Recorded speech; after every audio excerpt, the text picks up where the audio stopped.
It's a Thursday afternoon when we're recording this. And you know what that means, folks. It's time for the VGPs podcast. This is episode 37. Pew, pew, pew, pew. Pew, pew, pew, pew, pew. The age I was when I pooped for the first time. Wow, that's I know, horrible. wild. It's so That's wild. horrible. I'm really sorry for you. You know. must have been very sick. I was so sick, so backed up. Oh, terrible.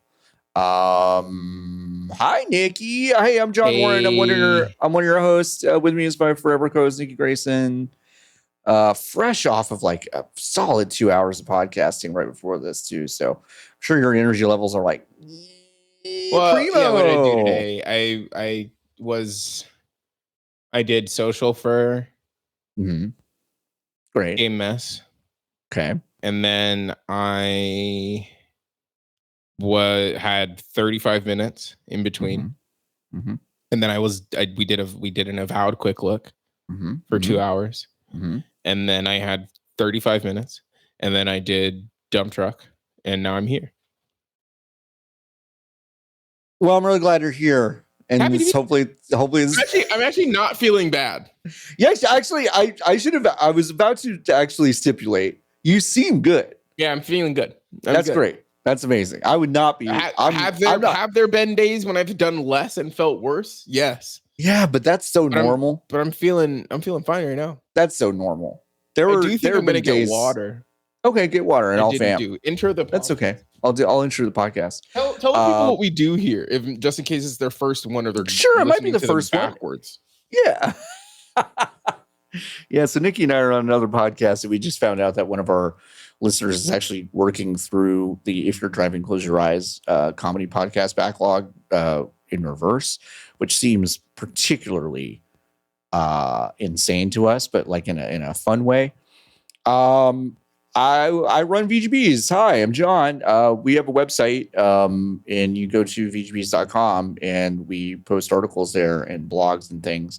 But we also have this podcast. We also have something called The Hive, which you can join by going to VGBs.com/join, and you can join it for free. You can also join our Discord, discord.gg/VGBs. But you can also pay us $10 a month, which we love. Num money.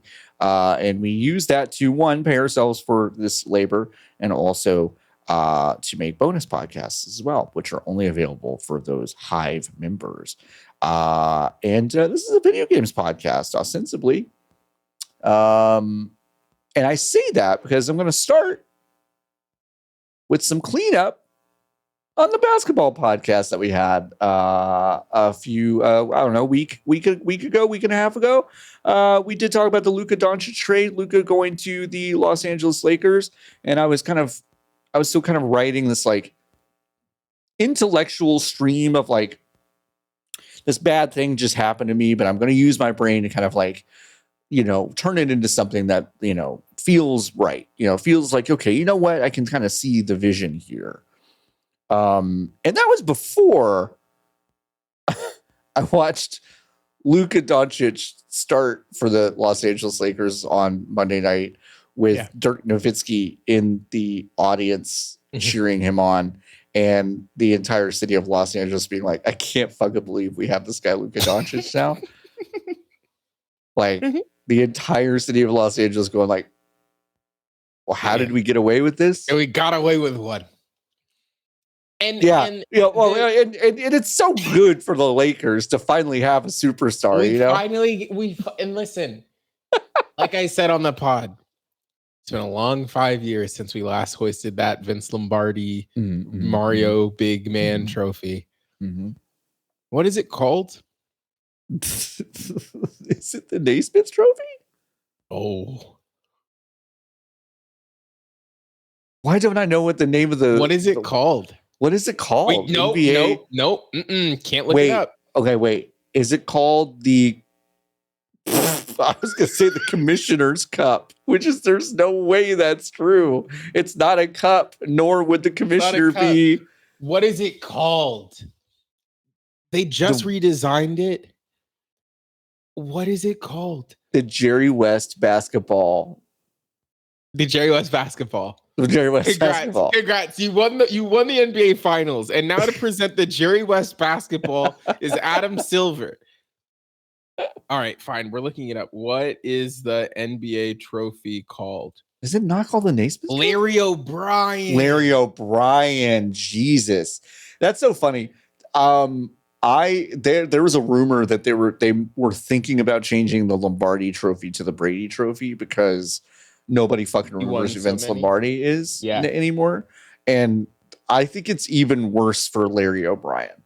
Like no one knows who Larry O'Brien is. Not in a million years. Which is very funny to me. Yeah, thank God y'all got away with one. You know, you finally got a superstar in Los Angeles. We finally got a superstar in LA. Mm-hmm.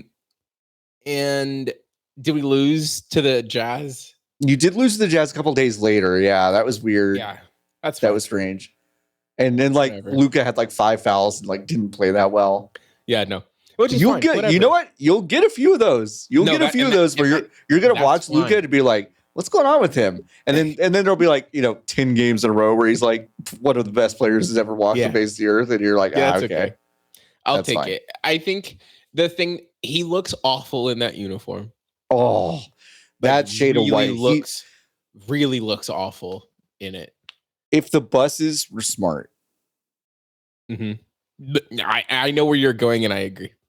They would do a partnership with fucking, I don't know, Tans Are Us or whatever. Going. You don't this know. Is not where I thought you were going. Tans Are Us, and you just give Luka you give him a tanning bed for his home. Yeah. You also say you can walk into any of these 1,000 local locations, and you can just toast yourself up right away. And he comes out looking like me for the finals. Luka in what appears to be blackface taking the court at Crypto, game 1 of the Western Conference Finals. That's fucking funny. He looks really bad. And what I actually think, I think there's a lot of things happening with it specifically. Mm-hmm. The Lakers yellow looks the best at Staples. Yes. But it looks bad still. To be very clear, it looks bad. But it looks the best at Staples because they spent money on the lights. It used to be kind of this mustardy gold too. And then purple and gold was the whole thing. Yeah. And now it's kind of like a neon yellow. Yeah, it's banana shit piss yellow. Yeah. And you're right. Right. The lights there make it look okay. Yes. Whenever they go anywhere else, especially the central, the middle of the country teams, they have the. You can say flyovers. That's okay. And I don't. I know you're not wrong. That. Yeah. I actually Utah has some of the worst lights in the league. Indiana, Phoenix, awful. Indiana, holy shit! Watching a game in Indiana is awful. Awful. It's just not considered. Sorry, and it's not even because it's hard to do. They could just go get the lights the Lakers have. Yeah, it's not hard. Yeah, but they just are we got to get stadium lights, and they have to be the worst color you've ever seen. So it's just the brightest white, and they looked fucking terrible yesterday. And Luka with the fucking white t-shirt underneath. It's bad. Horrible. It's bad. Horrible. It's bad. And he is the color of you're walking the beach and you step on something and you pick it up and it's just kind of this looks like snot from the sea. That's kind of what Luka's color is when you kind of look at it closely. It's kind of translucent white. And it just doesn't look good with that yellow. He looks bad in those uniforms for sure. What I thought you were going to say. Here's the other thing. Oh yeah. The other thing real quick. And I hate to say this because it's really buying into Patrick DeMont, this fucking loser of an idiot that owns the Mavericks. His fucking explanation of Luka. Luka looks out of shape in those Laker uniforms. Sure. Because the Mavs have darker uniforms, and also the white ones have this dumbass cummerbund on the back that I think has kind of made him just seem kind of stocky and not you look you don't look like me, Luka, but you look more like just some guy in the gym on like a random pickup day, like which is very funny because he's the best player in the world. It doesn't matter. Anyway, so where did you think I was going with that? I thought you were going to say that they were going to change the colors next year. No way. There's no way. Here's what I actually think. Okay. I think when LeBron retires, because they're Nike kits, right? Yeah. I think they're going to do a reset. I don't think LeBron's ever going to wear a Jordan branded a Jumpman jersey because there's like there's the Nike swoosh jerseys. They're the same, but there's the swoosh jerseys and then there's the Jumpman jerseys, and it kind of is just like up to the. I'm sure it's actually up to the league to determine up to the league and Nike to determine who gets what. Right. But Luka is a Jordan athlete. Yes. I think that when LeBron retires, they will actually do a brand refresh, bring the colors back to normal, and then put the Jumpman on the logos or the Jumpman logo on the jerseys. And it won't be the swoosh.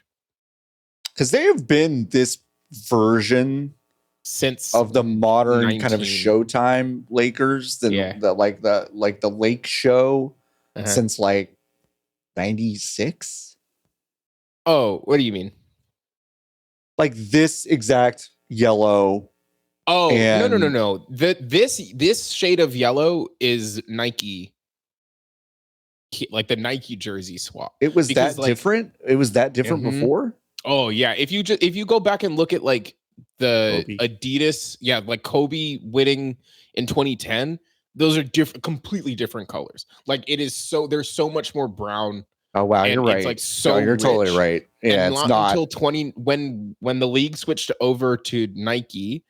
And remember when the jerseys were tearing that first year? Yeah. Like someone would like reach and like literally do a reach and foul. They would grab the jersey and the jersey would rip. Like that first year, that was when the colors all switched and got bad.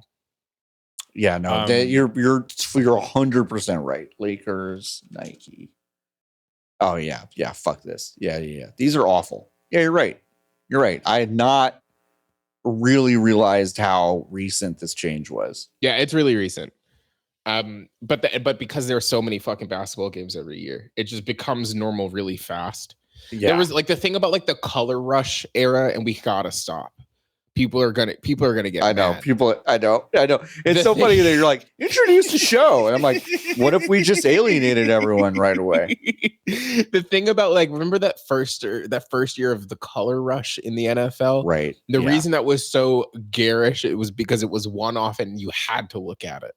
The thing about like the NBA jerseys being as whack as they are, they become normal and regular pretty quickly. By the time the All-Star break rolled around, it was like, well, I guess this is just what they look like. And then that was 6 years ago. Right. Yeah. So bad scene. Anyway, the Mavs are also bad. They basically have no one at center and no one's going to be able to play at center. Anthony Davis? Yeah, he got injured, and so did Daniel Gafford, and so did PJ Washington, and so did kind of like Derek Lively. Back to back. So like we played, you know what? We did play small ball against the Golden State Warriors and did win that game. It worked. We were down 5 different players and we still beat the Warriors, which Steph and Jimmy Butler should feel pretty bad about that, I think. Yeah, they did throw that one away. Steph Curry missed a free throw yesterday. We got to start a basketball podcast. Steph Curry threw away. Yeah, we have to. Had one of the worst free throw misses I've ever seen him. Yeah, weird. Like it was crazy, actually. Yeah. Yeah. So anyway, like, do you think he like farted or something like right? So, like, or someone did around him, right? Yeah. Or something, or someone like said something, like someone yelled something. Yeah. Kind of yelping at him. Stuff. Oh, he's just not even hot. And then he missed. I would miss a free throw if someone said that to me. All right, let's start a real video game podcast. How about that? Okay. We have a lot going on, actually, but let's start with a game that you actually went to go play at an event in Los Angeles, and it is the follow-up to It Takes Two. It's Split Fiction. Split Fiction from your friends. Look at this, John. Split Fiction, is that a hard drive that they gave you? They just gave me this, and they gave everyone this. Oh, I know, it's weird. But that happened at Summer Game Fest, like Amazon or something handed me like 100 gigabyte SD. This is a terabyte SSD. Wow, that's really nice. Huh? That's really nice. What do you That's mean? really And cool. then everyone got one. Whatever. Yeah, the folks over at Hazelight are making another one of these. I think I need to preface the conversation we're about to have very heavily. I think it might at some point sound as if that I do not like this video game. But that is not the case. Right. I don't think that there is anything new in this one that is not in It Takes Two. It feels so deeply like a sequel to It Takes Two, where they were like, okay, we came up with a bunch of ideas, couldn't fit all of them in this one, and we made a lot of money off of It Takes Two, and a lot of people liked it, and EA gave us way more budget. Yes. So it looks much more expensive. It looks expensive, yes. It looks way more expensive. The variety of things that you are doing and the ability, I think, for the game to actually feel good in those moments of variety, because you're not playing with these ideas for very long. Right. But they do need to still feel good, and they still feel really good. Yeah. It just isn't it's not revolutionary. It's another one of these. So if you are expecting kind of something different, it isn't that. It just like go into being like. Would you even say it's iterative, or like is it not even iterative? It's just not even iterative. It just looks better. It's another one. Okay. And like, I guess maybe it is iterative because it's like, no, it's just different. I mean, it's okay. That's okay. And we had 3 hours of gameplay, which is like a pretty good chunk, and it was kind of paced in a frankly unbelievable way. You would get like 15 minutes and then they would show you this hard black screen that was like, all right, awesome. You get that? Cool. Now we're going to skip you to this zone where this is happening. And then you would skip to that zone and then you would do that zone. They would be like, okay, wasn't that cool? Now you're going to do a different zone in the fantasy part. Cause the game is, and I can talk about it. The game is, these two writers, the names of whom I've forgotten. It's not really that important. It simply isn't. These two writers, they sign up to get published, their stories published. They end up going into this office. It's Zoe and Mio. Like I said, they go into this office by this guy that kind of looks like Andrew Wilson adjacent, which I think is funny. That is funny. They go in there and then they're like, oh, I want to get my book published. And they're like, yeah, for sure. But you do have to put this big suit on and get in this computer bubble. And then one of the characters is like, what? No, dog. I came here to get my book published. If that's not happening, I'm leaving. And they're like, sorry, you can't leave. So then she tries to push her way out and she falls into the bubble of this girlie who was in the elevator with her. They don't like each other. Can you believe it? And then the journey is that they're going to grow closer. They're going to become like each other and become best friends by the end of the journey. So the girly who wanted to leave is a sci-fi writer, and then the girly that was initially fine with it is a fantasy writer. And the early reveal is that it turns out that they are sucking. When you're in the big bubble, you sell them one book, right? And but they're suck all the other ideas, all of your other ideas, and then the levels that you're playing through are other stories within these two people have come up with that either may have been written down or may have not, and that's kind of the thing. Cool conceit. Yeah, it's a little bit Psychonauts, but yeah. Yes. There's a lot. Jan and I played there's like a futuristic pinball situation where one person is controlling the paddles of the pinball, and it's side scroller platform format, and then I was the ball. So I was like having to move through these spaces and jump up and down while Jan was opening and closing gates that were just pinball paddles. And then there were some stages where it was just like, this is a pinball table. And I had to like move, and like I had aftertouch and could move my way and progress my way through the table that way. There's this really cool stage we played where also in the future zone where Jan had this sword that he could use to like, Oh, looks like we might have lost. It would Niki. send him. Wait, can you start that thought over? Because you froze for a second. Okay. Sorry. That's all right. Jan and I played this thing, or this section where Jan had this really cool gravity sword where he would put the sword down and it would change the gravity, and he would be able to run on walls and cool. like do simultaneous platforming, myself and Jan. And then I had this like gravity whip, so I would be grabbing people and boxes and then like throwing them into stuff, and then Jan would be cutting people up. And then there's a to the point where I'm like, I kind of don't want to spoil it, but there's a really whatever, you'll forget. The game comes out next month, you're not going to remember. There's a part where you're on a motorcycle. You're not. There's a part where you're on a motorcycle and you have to stop the motorcycle from blowing up. So you get on the motorcycle, because the motorcycle is like, you're not the guy who's driving the motorcycle before I'm going to explode. So you grab the phone of the guy who was on the motorcycle, and then it's like, okay, log in to the phone to do it. So then me on the right stick, I'm like, the phone starts at an angle like this, and I have to turn it so I can do Face ID on the phone while Jan is driving the motorcycle. I'm on the right side of the screen, moving to do Face ID, and then I do Face ID, and then they literally make me do a captcha. They're like, select all of the motorcycles in this image, and then I have to, with the fucking cursor, go motorcycle. Mm-hmm. And they're like, you didn't pass it. Here's another one, and then it was like, click all the buses. It's like bus. And then there's like a terms and conditions that you have to scroll through and accept and scroll through and accept. It's really funny. There are little bits of comedy like that. And then there's also, like, in the same way as It Takes Two, I think there's stuff that is not really my bag, where it feels forced, but I think people are going to be like, wow, how funny. Yeah. Your mileage on that may vary.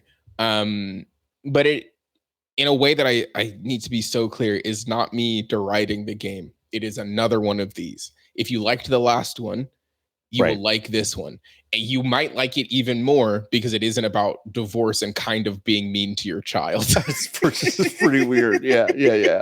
So It Takes Two always seemed like, and I mean, obviously the game director has, made a name. Joseph Ferris was looking fly as hell, by the way. I bet he's made a name for himself at the Game Awards by showing up and cursing and being just kind of a wily European man. And it always struck me as odd that this guy made It Takes Two, because it's like there's more adult stuff in this guy that wants to come out, and I think making a very adult story about divorce, but kind of coded with this kind of childlike energy, and it's like aimed at a child within the game. Yeah, never felt like a fit to me. So when I saw that he was making a game about two adults who get into trouble, I'm like, this makes more sense to me. Absolutely. There's no artifice about, they're not having to do anything about it. Like, it is it's just a story in a video game.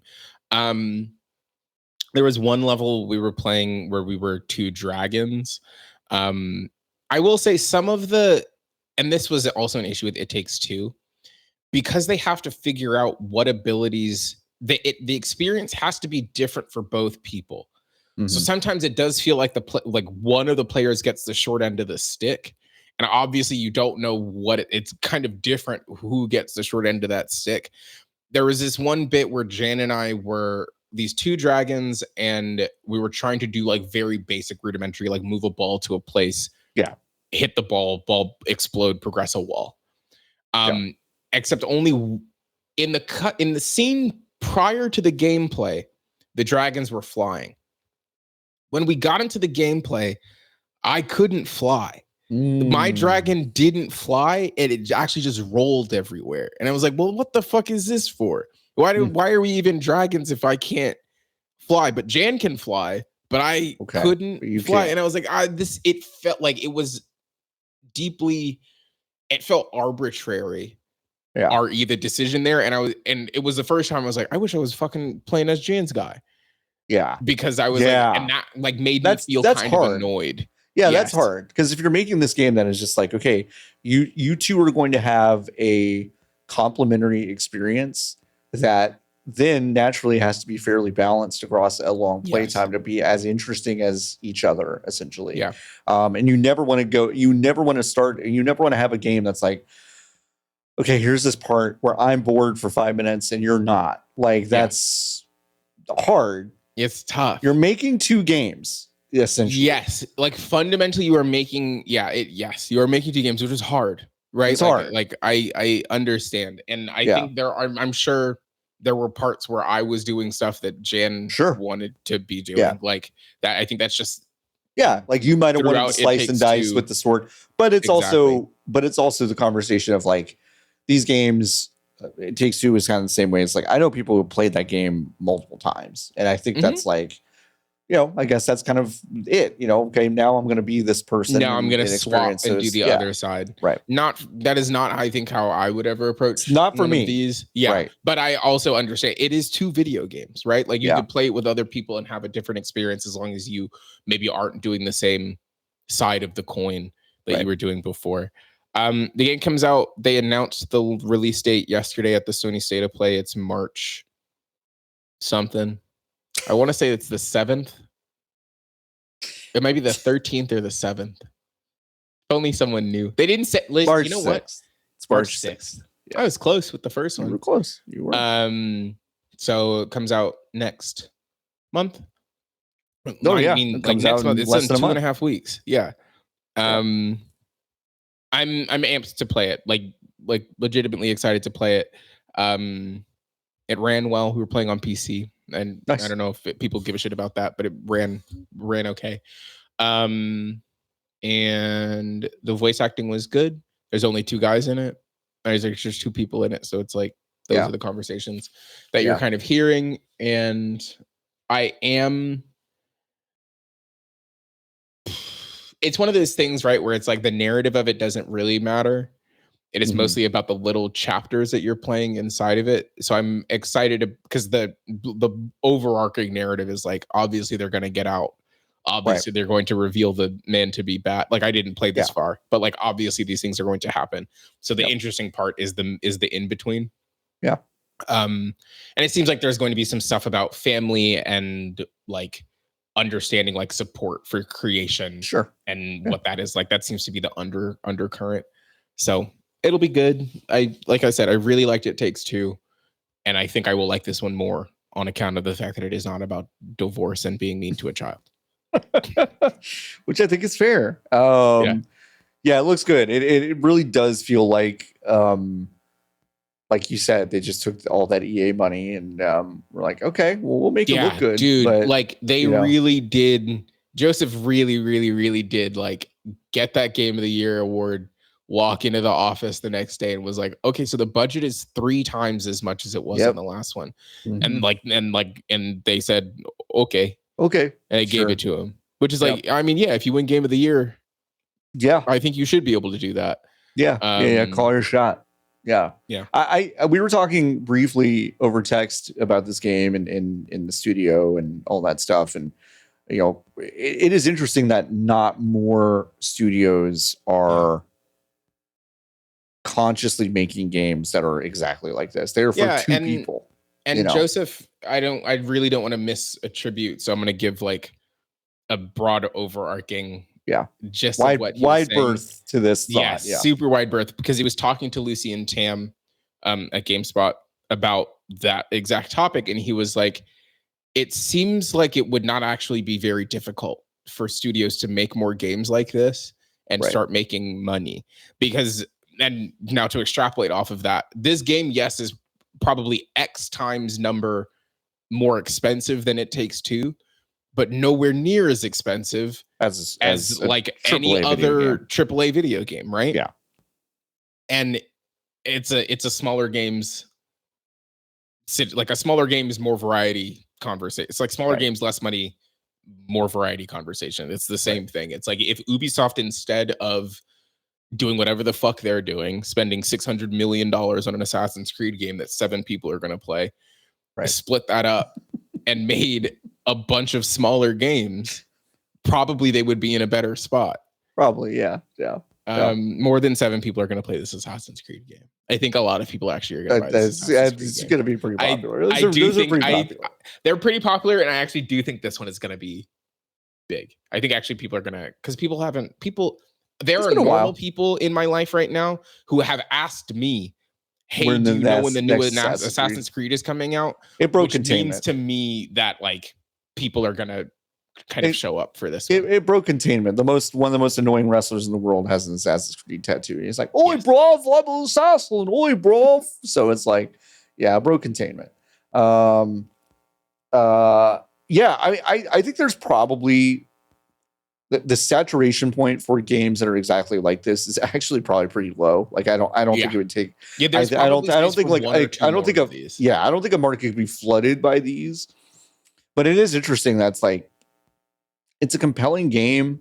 Couples, families, friends who like to play games with each other, they tend to really like them and evangelize for them. So it's like, it is odd to me that more and studios aren't trying it, you know? And so deeply, it is not even like it's recent history where you could sit two people down at a video game machine and both people have a good time.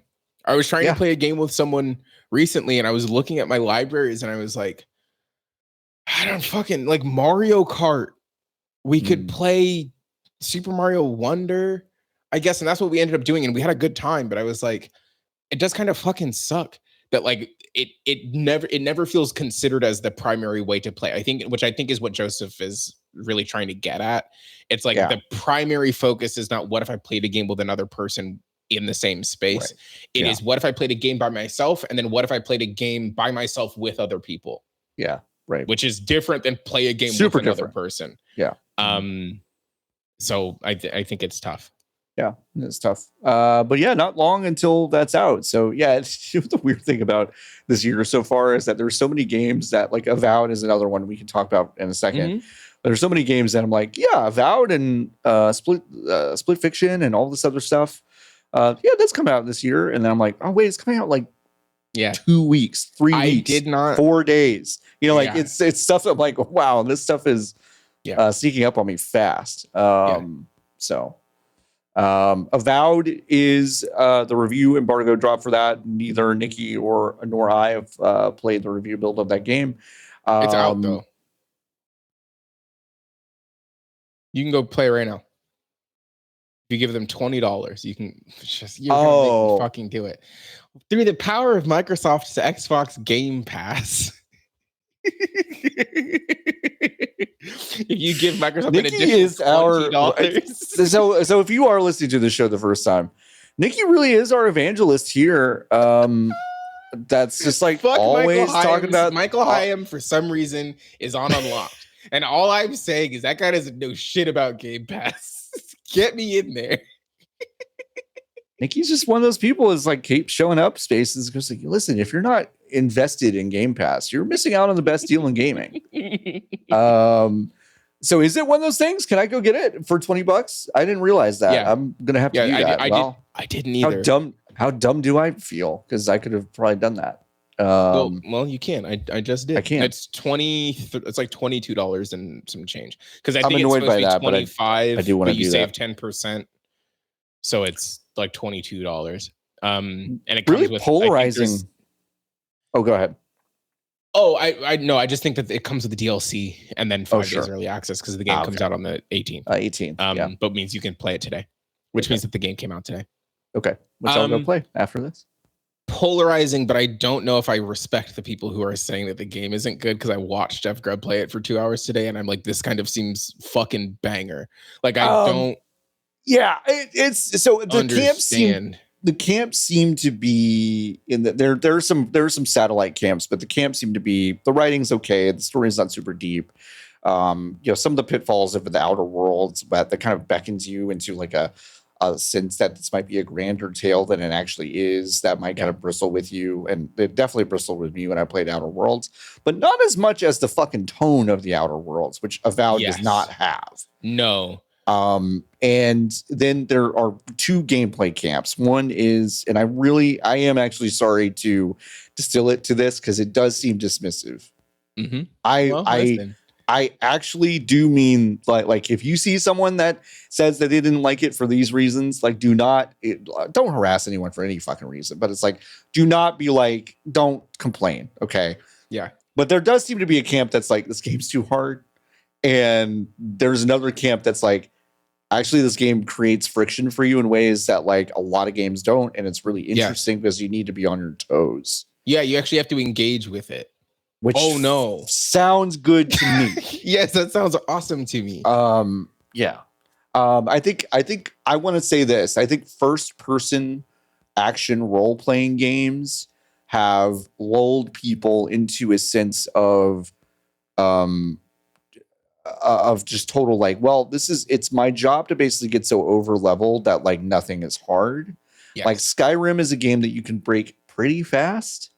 And also none of it feels particularly good. So it's, you know, if it's not the focus for people, like I don't play Skyrim to go like, man, this combat's great. I play it to disappear into a world. And Avowed actually takes, it sounds like, different styles of combat and different enemy types and all this stuff. And really, like, it's not lip service. I feel like a lot of games are like, this kind of enemy type is blah, blah, blah. And then it's like, you're going to fucking bullet sponge all these idiots the same way. Avowed is apparently not like that. No, it does not. From watching Grub play it earlier, they're like, he had to approach different guys different ways because they were coming at him differently. And he also had it felt like 1,000,001 ways to approach it. It's got guns, magic, and sword and shield stuff, right? So there are so many kinds of ways, and it looks like again, I haven't played it yet. I just downloaded it right now. But it seems like there's such variety and actual heft to the combat that it seems like it is going to be rewarding regardless of what path you go down. And also the game is going to make you pick other paths. I don't think you're going to be able to move the entirety of the way through this game on one like leg of combat like you can in Skyrim. Right. You can make a decision in Skyrim really early to be like, I'm going to stand with it really far back. I'm going to crouch. I'm going to get that sneak like bow and arrow multiplier, and I'm just going to snipe people. And that's how I'm going to play the whole fucking game. I don't think you're going to be able to do this game that way. I like it when a game makes you engage with systems. That's the whole fucking point. I do too, because the thing that, and it's like games like Avowed seem to be designed to save me from myself, because if I go into Skyrim, I do not make that game interesting for myself. I make it a thing where I'm like, yeah, I'm going to be an archer that's going to headshot everyone from the shadows. And that's going to feel really kind of fun and cool for about 2 hours out of the 100 hours I'm expected to spend with this game. So Avowed it is a truncated experience. It's a little bit like Outer Worlds, but the combat apparently is very, very, very, very crunchy and fun. From what I think, what I was saying earlier on the quick look is that the reason I bounced off of Outer Worlds, well, other than the writing, which was kind of like was fine for me in the beginning, but then became kind of grating. It got but every single place that you went, was never as interesting as the first place that they put you. Yeah, that's very true. Like you left that first place, and then it was kind of like, oh boy. Oof. Yeah. Right. And then it always felt like the way I described it is it always felt like the ceiling was really low in all of the spaces. Like not like obviously literally, but it felt diorama-y and congested and miniaturized in a way that like did not feel very good. It doesn't seem like this is that. I think Outer Worlds is frustrating because like I saw a bigger, more interesting game if they just made a fucking isometric CRPG, like fucking Baldur's Gate 3 or whatever. Not that making Baldur's Gate 3 is so simple. I just mean John says it's an easy thing to have made. Didn't require any effort. Famously, Larry and they cranked that out in about a year. It was fine. I'm not saying it's easy. I'm just saying that game felt like it wanted to be something different. And I honestly, that criticism pisses me off when I hear other people say it. But it was just a perfect storm of like, oh, the people who made Fallout New Vegas are making a satirical space first-person shooter RPG. Like, wow, we have a lot of expectations. It's like, well, not only are your expectations wrong, but like they're wrong in ways that you wouldn't even anticipate. And like bless them for making a thing that they wanted to make, and they're going to make another one. And that's the thing that I think is so interesting now, right? Because it seems like in between those two video games, Outer Worlds and Avowed. Seems like they learned quite a bit. Learned a lot. So if Outer Worlds 2 might be rad. I'm kind of thinking and feeling that like if that first one was kind of like, can we make one of these? Right. Yeah. Competently, yeah, for sure. Like it's not a great video game, but it's a competently made video game. Sure. Yeah, that's fine. They started to try shit with this one, with Avowed. And maybe by the time they get around to Outer Worlds 2, it will kind of feel maybe closer to the thing that people were hoping that the first Outer Worlds was going to be. Yeah. But yeah, polarizing. Some people are saying this is one of the best games they've played in the past, a couple of years, which is really interesting to me. So, Jeff Grubb liked it. I'll give some space for the detractors. I did distill it into I think it's too hard. The criticisms that I read from Jay Costello, who's written for us before, is that the way to get the resources you need to get to make your battles feel fun and also winnable, that part is apparently a slog. Okay, now that just your mileage may vary on that argument. It may not feel like a slog to you. So it's also, Jeff mentioned this, the enemies don't respawn when you kill them. So you get the economy of acquisition of materials is kind of fucked at a certain point. So if you misspent, I think the thing that people are saying is that it is possible, which is again, the conversation is that on the game or is that on you? Or is it on you? Or is it and it's you're used to frivolity with those decisions.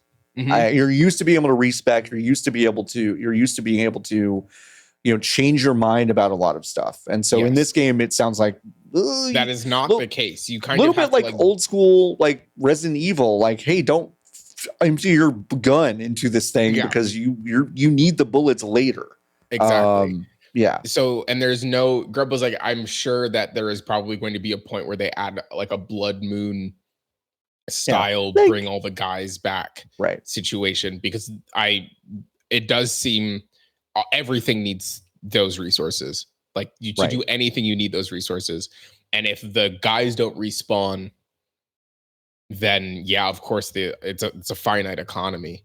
Yeah. So I'll have to play it first, but just a knee-jerk reaction, I hope they don't fix it, because I think that's really interesting. I hope they don't fix it either. I hope it's a really interesting idea. I'm sure for a while the guys did respawn. And they said, what if they didn't? They made that decision intentionally. Yeah. Yeah. So I bet it makes the world feel real. I mean, it's I'm trying to imagine playing fucking Tears of the Kingdom now without a Blood Moon. I understand why that game has it, because it is so vast and you need resources so frequently. Yeah. But it would so fundamentally change the vibes of that game in a way that are kind of exciting when I think about it. Actually feeling like you're ridding the world of evil instead of I'm just on this fucking tape deck that's starting over every single day. So it'll be interesting to see how it makes the world feel. I also like this universe that they created, Pillars of Eternity and Pillars of Eternity 2 Deadfire. Friend at the show, Josh Schroyer, was involved in some of the game direction and writing of those games. Those are more isometric RPGs. Is he on this one? He's not. I don't think he might have consulted on some stuff, but no, the game director is. I just saw an interview with her, and she seems really smart, and I'm embarrassed and ashamed that I didn't remember her name. That's okay. But she was. I don't know anybody's name. Carrie Patel. That's her. Yes. And she was on Spawn on Me 6 days ago. Yeah, she did a big press tour. She was on MinMax the other day, kind of running down a lot of stuff about the game, and she seems great. Just really passionate and also just smart in terms of building this game out. So she said to Ben Hansen that it was probably the hardest project she's ever been a part of, and but yeah, no, it seems great. So I can't wait to fire it up. I'll probably fire it up right after this show. Yeah. It also, I need to be so clear. Yesterday, John and I watched that And Sony maybe State of this could Play. be our segue. Yeah, let's into segue. the state of play. Looking at this video game made me happy. It doesn't look like other video games. It looks like they were like, oh, we have the opportunity to use the full fucking color palette to make a fantasy world that seems interesting and new. And like, obviously, like they are going into a well that already exists with Pillars of Eternity, but they are modifying it and making it new. And it's here, and it's going to be an introduction to that world for for the vast majority of people. Yeah. And I'm sure there are going to be people for whom they will play this game and not know what the fuck Pillars of Eternity is. Like they will walk away from it having understood this as a complete experience, which I think is great. It looks like people made it based on things that they have seen in the real world with ideas that they have had in the real world, bringing them into this game. Yesterday, we watched that state of play from the folks over at Sony PlayStation. And John, I will ask you again for the third time. And if you go 3 for 3, you might win the whole fucking thing. You're going to win the whole fucking thing. I won't say what that thing is, but you'll win it. Okay. Are you going to ask me the same questions or are you going to switch it up? Okay. All right. Just ask him. It's fine. The video game that has Big Ben, but it fell over. Yeah. The London Bridge. That's Tides of Annihilation. Also. Okay. That is correct. So we're 1 for 1. John Warren. Mm-hmm. The game that looked like Marathon with the numbers filed off. Kind of like Ghost Runner, but bad. Yeah. What's that one called? That one's called Metal Eden. That is correct, John. Uh-huh. Congratulations. Okay. And finally, I'm going to win a chip. I feel it. You're going to win the chip. I really do think you are. The video game from Leslie Bennis, or whatever his name is. What's his name? Beans? Leslie Benzies, I think. Benzies. I was close. Director of Grand Theft Auto 5, but you wouldn't fucking know it from the thing where they introduced the game.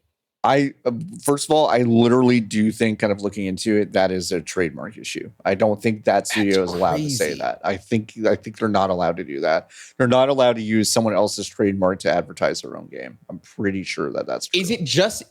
Now, do you think that's a trademark thing for video games specifically? Because like I said on the show yesterday, studios love being like, this guy made this movie.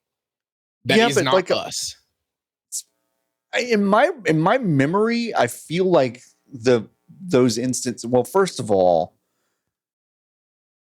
I'm about to talk way out of my ass about this stuff. So like maybe none of this shit is true.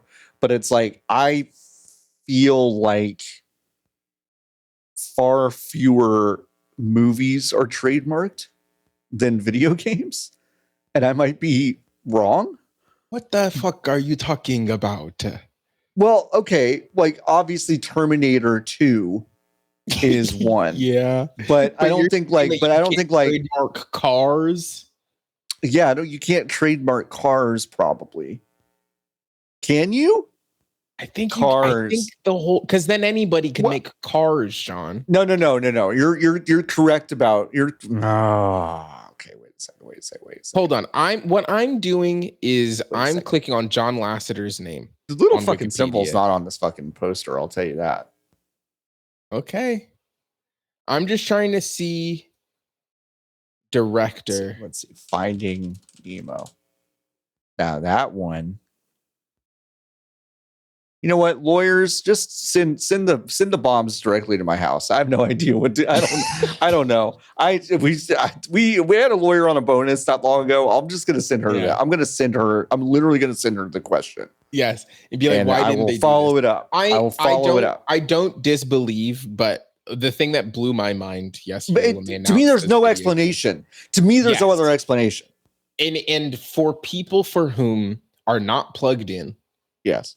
You cannot put it not to be, and this is like not a good thing. I don't mean to celebrate this. Video games are not an industry where you know who makes them. Right. You know the studio where they come from sometimes. you really know the publisher, but really you don't know the people who are involved with making the video game. So the idea that like they cut this whole fucking trailer for the video game that is called Mind's Eye. Good job. For the video game that is called Mind's Eye. And they said from Leslie Benzies. From Leslie Benzies. As if we know who that is. Like, I knew who it was, but I had to be reminded of who it was. Right. That which means that people who are not plugged in like me really have no idea. Fucking clue. And you posited, I think, a great shout, which is like people were supposed to go Google him. Right. But I shouldn't have to do that. You shouldn't have to do that. And also it's like, if you're Sony, you want everyone to be locked into this thing until the end. Don't fucking leave to Google who Leslie Benzies is. No. Yeah. Yeah, it's odd. It's odd. I think I'm also thinking like, what if Leslie Benzies has some sort of like existing That's I think it's more likely some non-disparagement. It's way more likely that on his way out, they were like, you cannot talk about what you did. People can look it up, but you can't use you're done. You cannot refer to your time at Rockstar in a professional capacity. I think it's possible in the promotion of another video game. Like because if you go to GDC and make a talk, like whatever.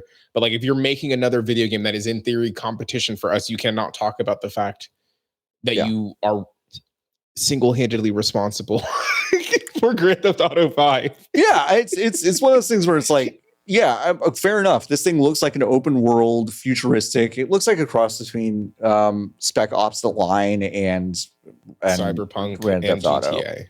Yeah, yawn. Which like, it's so funny. And we said this yesterday on the stream, but it's like, wow, I really wish Grand Theft Auto would dial back its irony levels because it's just so fucking awful.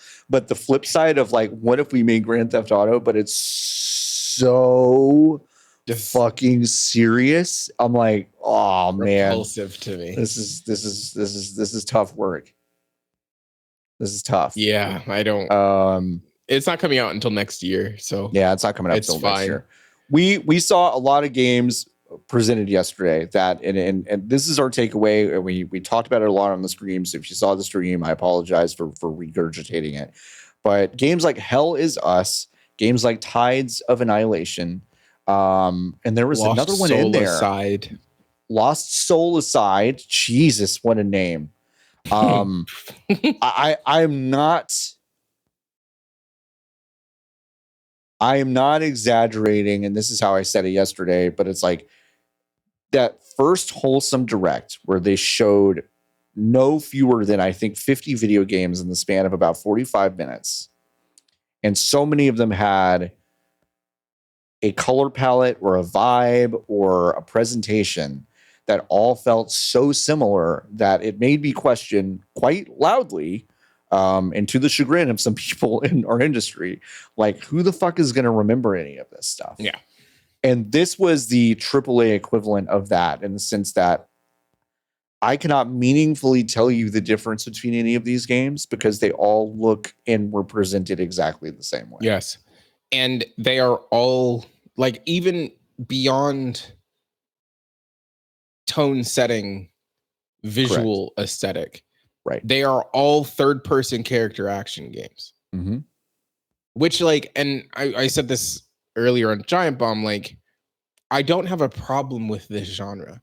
In fact, I love a good third-person character action game. Yeah. That's how I started to play video games, was on the back of the third-person character action game. I wish they didn't all look like this. Right. Yeah. There is going to be a world where these will come out within a same 6-month window. Mm-hmm. And you will be on the PlayStation Store watching the trailers and not know which one is which. Right. Yeah. Because they all kind of look the same. And I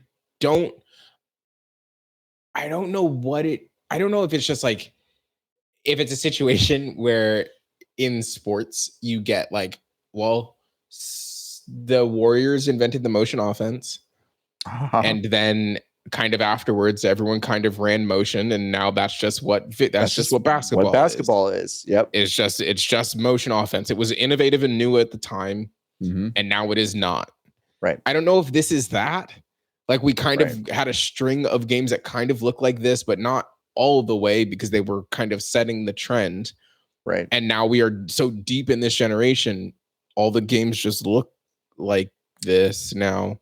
It's odd to me because, like, you know, the giants of the genre, and I'm really using the genre super broadly, so like don't jump down my throat, but like if we start with like Devil May Cry, and then we go to like Bayonetta, and then we also start on a different track with like Dark Souls, like the Bayonettas and the Devil May Cries, they have this kind of like frenetic combo, borderline arcadey design quality to them, of like, you know, just go absolutely fucking berserk and get through this, and it's like great. And Dark Souls is like so considered and weird and inscrutable in a lot of ways, and you have to kind of find your way around. It's much more exploration based. The games that are coming out, like Stellar Blade, and then a lot of the games that we saw yesterday, I don't know where they land. And I think more and more these studios are kind of just being like, well, let's like throw a bunch of spaghetti at the wall from these extremely specifically considered games from the past. Yes. And like kind of throw them in a pot and see what works. And to me, it creates a really unmemorable soup. It's cribbing without consideration. Yeah. Because you're just looking at the other thing that already exists and being like, I think we can also do that. Which we've talked about another game previously, a game that like I've kind of bounced off on, but I admire a lot more, which is Eternal Strands, which totally cribs from stuff, but and it is not ashamed about it, but also pieces it together in a way that has an identity that feels a little bit more considered. Yeah. Where I and again, these could have a really distinct identity. Returnal was a game that if you just glanced at it, the way it was initially presented, you would think, oh, maybe this is the same kind of thing. Yeah. It ended up being something very different. This kind of weird bullet hell roguelite experience, which we'll also talk about in a second. But like, to me, we're just getting into this territory where it's like, well, is it like Dark Souls? Kind of. It's like Devil May Cry? Kind of. It's like Ninja Gaiden? Kind of. And I don't think anyone's really nailed a good amalgam of those things yet. Yeah. Which is hard, which is like, obviously that's super hard. That's where the work, but that's where the work is. Right. And like, if you are taking from so many buckets, you don't actually have the time to iterate on those buckets, because at that point you have stretched yourself so thin that by the time you have to make the rest of the video game around it, you don't have time to do anything new. Right. That's when you end up being like, okay, well, I guess the setting we have to do is, what if London fell? Oh no, what if there was some sort of like big monster that was like hidden within the earth or came from space that came to come get fucking nice job, gang. And it's like, it's completely understandable. Something has to give. You have to lose something. I'm just annoyed at the thing that is getting lost is the part of the video games that I like. Yes. Someone in your chat yesterday, John, was like, I'm starting to wonder if I even like video games anymore, which I think was like mostly in jest, but also like, I get it. Like, I deeply get it, because if you're trying to go back, and I think that's honestly why, and I think it's like, I think this point is two things. One of it is the people who I hang out with professionally are a very specific flavor of white guy. And then there's also this second part. I think that's why people are so fucking head over fucking heels for the Mister and all this emulation shit. Sure. Yeah. Because it's like they are clamoring for games that are deeply not like the games that are coming out now. Yes. Yeah. And the easiest way to access those is to go back 15, 20 years and play old stuff where the ideas, because of the scale of these games is different.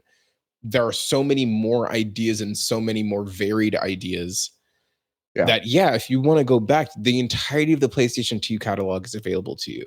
Yeah. There are so many fucking different games on the PlayStation 2. Mm-hmm. And to be clear, there are a lot of games that look the fucking same on the PS2. This is not like a new issue, but there are so many games that do not look like those things on the PlayStation 2 that you can go access that. It's like, go figure out how to get RetroArch running and then go play any PlayStation 2 game. Go play every GameCube game if you want. Mm-hmm. Yep. So I don't know. I think it's tough. There were two games that really stood out to me as being interesting. One was just a game called Darwin's Paradox, which looks like a very cute platformer where you play as an octopus and you can kind of do a little crouch thing and become camouflaged like a specific kind of octopus can. And it just looks really cute and interesting. I thought that was great. And then Saros, which is Rahul Kohli. Congratulations on a big starring role in a video game. It is Housemarque's follow-up to Returnal. It is going to be kind of a bullet hell game, but with a progression system that is a little more permanent. So you can start, you can start to like earn resources to permanently build up your character or change runs in specific ways that are permanent. That is frankly the one thing about Eternal that I kind of wanted, and that's kind of why I didn't stick with that for very long. What's very interesting is that a lot of Returnal sickos seem to be a little bit disappointed in that choice, which I kind of understand. A lot of sense. It makes a lot of sense. They're going to take Returnal away as soon as they put this one out. I mean, it does kind of feel goofy to be like, okay, like this team could make literally exactly the same thing, or they could do something a little bit different. Yeah. Which doesn't really, it's like it makes sense that they would just try something a little bit different. But I think I rewatched that trailer this morning, and it is actually, and I don't think we appreciated it as much as we should have yesterday, but the fact that it does the reverse shot into his eye, it's the eclipse. It does the reverse shot into his eye, and then the bullets like are circling it. That's fucking funny. That's really good. It's like good. The idea that he's like, shit, again, here come the bullets and the bullets. And it's like, actually, that's really good. I'm excited. It'll come out 30 years from now. It's distant. Like that game's out this year, and I think it's probably at the earliest is the end of next year. I think it'll be probably the end of next year. This is my guess. But that looked good. I just didn't see a lot. I mean, there was Onimusha. There's a Onimusha 2 remake, which looks, kind of cool. And they fixed some of the controls because playing that game with tank controls in the year of our Lord 2025 should be illegal. Whatever.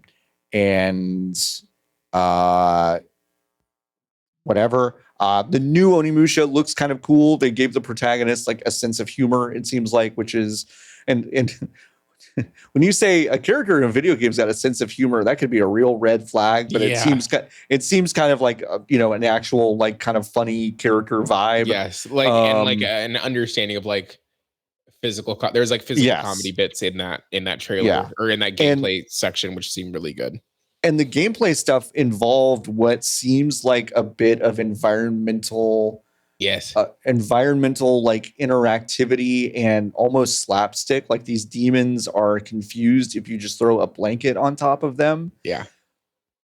Great. That sounds great, and a lot of like kicking tables over into guys. Like there was a lot of stuff in that trailer that I like. I just, again, it's like all of these. It's like, what's the vibe? Is it linear? Is it, there's sometimes it's weird. Sometimes I just want a trailer to kind of tell me what the game is. Yeah. I know it's annoying to just be like, hi, this is a game that is linear and it's a cool It's like, I kind of wish we could get there. Yes. Because I am a little bit tired of the tone piece. I am too, because I know what the tone is. I know it. Yeah, like not to be crazy, but if you can't look, it's a media literacy problem. And I understand it's like it's entirely built into the beats of this. You always start with a tone piece, then you do the gameplay reveal, and then you do the longer preview, and then 2 months before the game comes out, you remind everyone, hey, the game's coming out, we're announcing blah, blah, blah, blah, blah, and then the game comes out. Like, those are the beats. Right. If you can't figure out the tone of the video game by watching the video game be played in motion, that's on you. It's on you. Yep. And it's 100%. That simple. Like, it just is that simple. It shouldn't. And also, not everyone deserves tone pieces.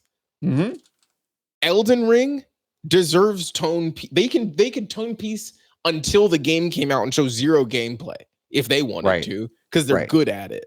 Because they're good at it. I think that there are a lot of studios who are like, well, we got to do the tone piece thing, and it's like, dang, like I know what this video game is already. Yep. You named it Tides of Annihilation. I know what the game is. What if they got to the end of that trailer and it was like Bonko's big day?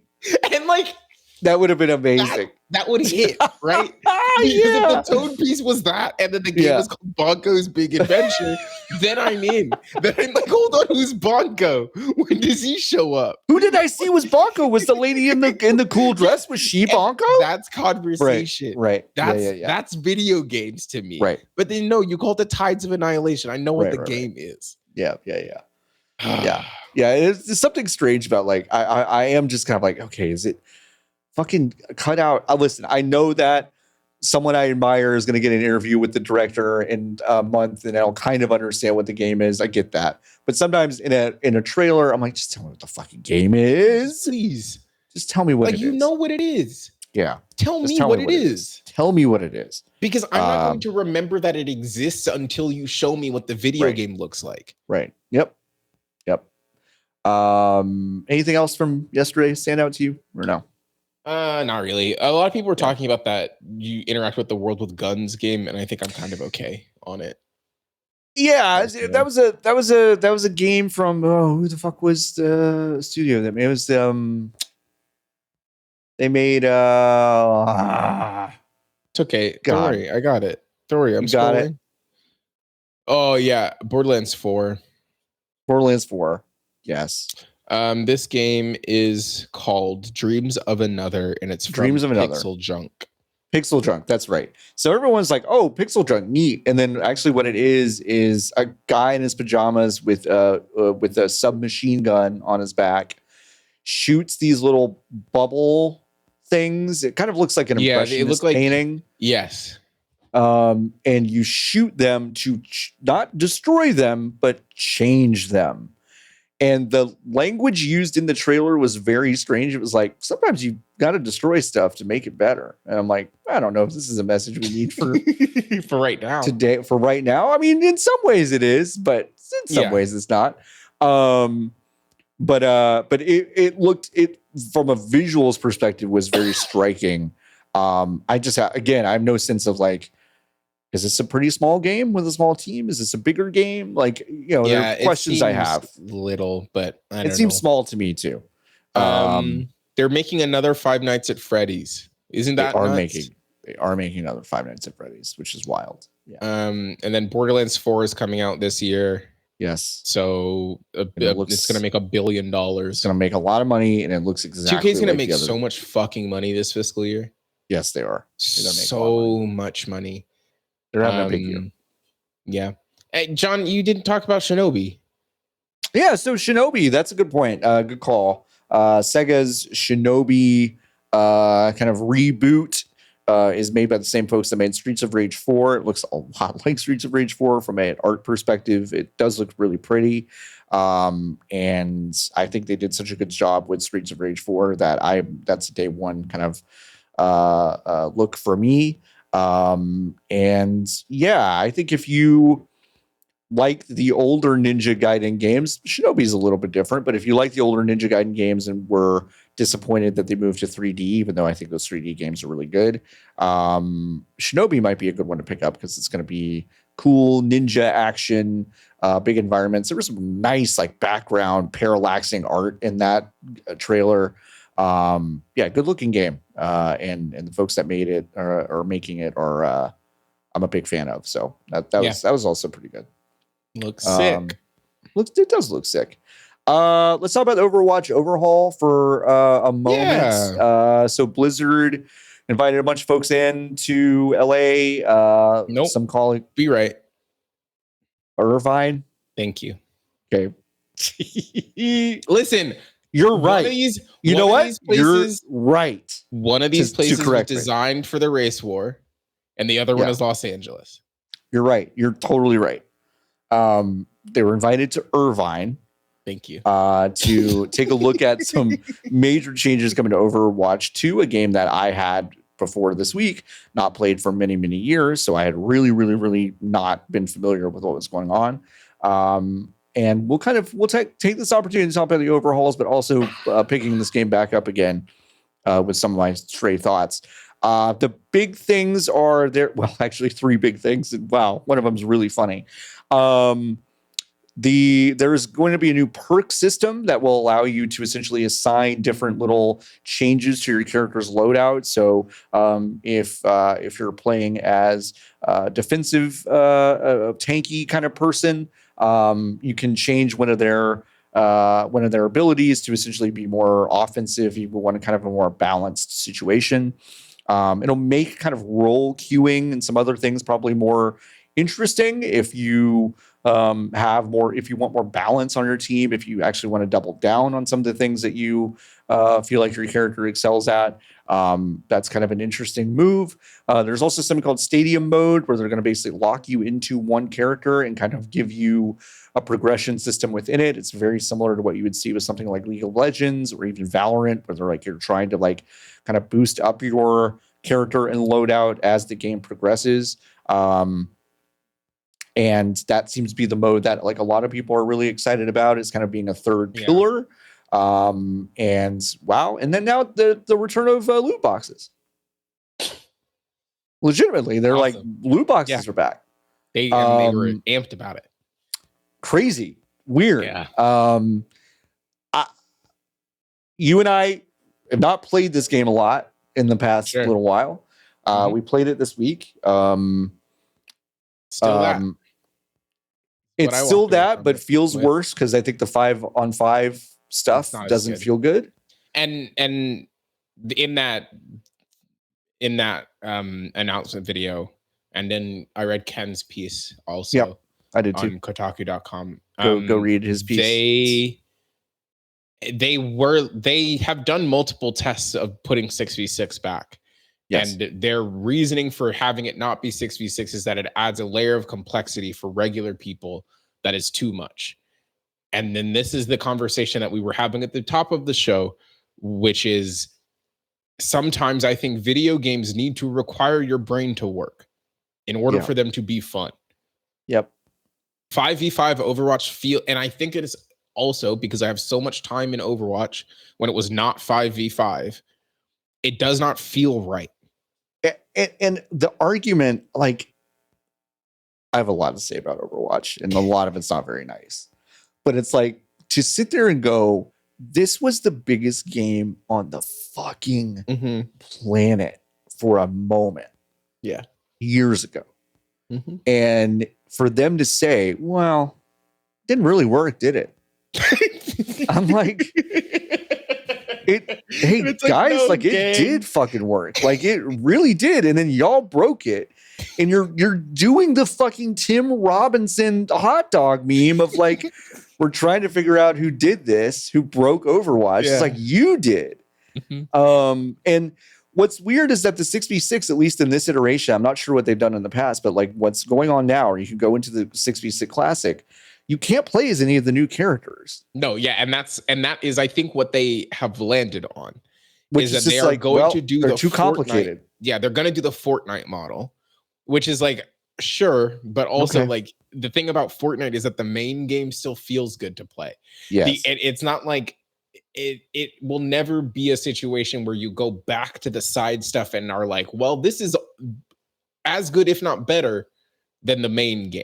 All the money is going into Battle Royale in Fortnite. You can see it. Yep. All this other shit is hokey kind of and put together kind of, and unbelievably fun that they're doing it, but very clear that it is not getting the same number of resources that the other. And I think Blizzard is like, well, what if we did kind of give the side stuff some of the similar budget to the main thing, which might work. Right. But they are really trying to figure out which part of this is going to work. Yes. And then I imagine that they will then, in a year or whatever, if the thing is still around. That's the thing. This is the last. This is it. They've done this thing yes. where they fly everybody out and they're like, we fixed Overwatch. We fixed it. They've done 4 this times. Yeah. I love my colleagues in this business. We do not get enough credit. We are so shit upon, and it is really, but whatever. There were like 5 people I respect who are like, I think this could do it. This game is fucking dead, guys. This game is fucking dead. You can't show up at their funeral and be like, I think there's a chance this thing sits up. You fucking can't. I'm sorry. The stuff that they described as the big changes are not going to.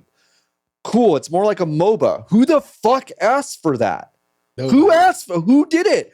Because none of us, when everyone on the planet was playing this game, 8 years ago, no one was going like, God damn it! I wish this was more like League of Legends. Yeah, no. The whole point was that it took the parts of League that were accessible and made them differently accessible.